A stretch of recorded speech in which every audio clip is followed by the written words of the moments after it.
আমরা সামাজিক যোগাযোগ মাধ্যম খুললেই দেখতে পাই এরকম যে জামাত বিরোধী দলের জায়গা থেকে ঠিকঠাক ফাংশন করতে পারছে না, অর্থাৎ সমালোচনা ঠিকঠাক করতে পারছে না, এই অভিযোগ করা হয়, আপনাদের অনেকের পক্ষ থেকে করা হয়। এ ব্যাপারে কি বলবেন, আসলেই জামাত ঠিকঠাকভাবে ফাংশন করতে পারছে কিনা? না, বাংলাদেশের রাজনীতিতে বিরোধী দলের যে রাজনীতি, এটার একটা কনসেপ্ট চেঞ্জ করে দিয়েছে জামাত।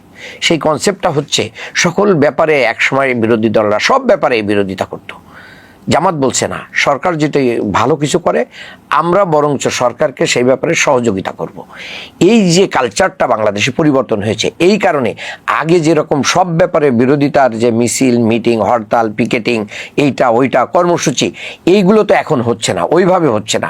যার কারণে জনগণ মনে করছে অনেকেই যে ভুল তথ্য দিচ্ছে যে আমরা মনে হয় সঠিকভাবে বিরোধিতা করছি না। আমরা সংসদেও বলছি, সংসদের বাইরেও বলছি, গঠনমূলকভাবে করছি এবং নিয়মতান্ত্রিকভাবে করছি, গণতান্ত্রিকভাবে করছি। যার কারণে ওই পূর্বের সেই আচরণ আমাদের ভিতরে নাই। রাজনীতিতে এটা একটা বাংলাদেশ জামাত ইসলামের গুণগত পরিবর্তন দেশের মানুষের জন্য। এই বলাটা মানে মানুষের কি উপকারে আসছে? মানে অবশ্যই উপকারে আসবে। এটার যে মানে যে বেনিফিট, এটা জনগণ আর কিছুদিন পরে যে পাবে। কারণ আমরা এটাকে কেন্দ্র করে আজকে বাজেট ঘোষণা হয়েছে, যেদিন বাজেট পাস হবে আমাদের তো 1-2 দিন হরতাল করা উচিত, তাই না? তো আমরা তো সেই জাতীয় কর্মসূচি দিচ্ছি না।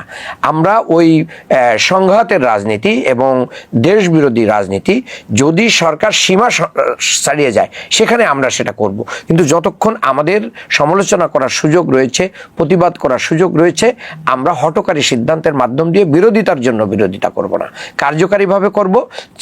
তার মাধ্যমে বাংলাদেশ স্টেবল হবে, বিদেশি বিনিয়োগ বাড়বে, দেশের মানুষের ব্যবসা বাণিজ্য সচল থাকবে, মানুষ ভালো থাকবে।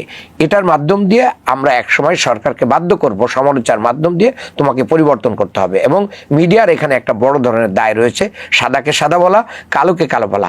সকল মিডিয়া যদি এভাবে ভূমিকা রাখে, সরকারের দাসত্ব না করে, তাহলে অবশ্যই মানে এই পর্যায়ে জনগণ তার বেনিফিট পাবে।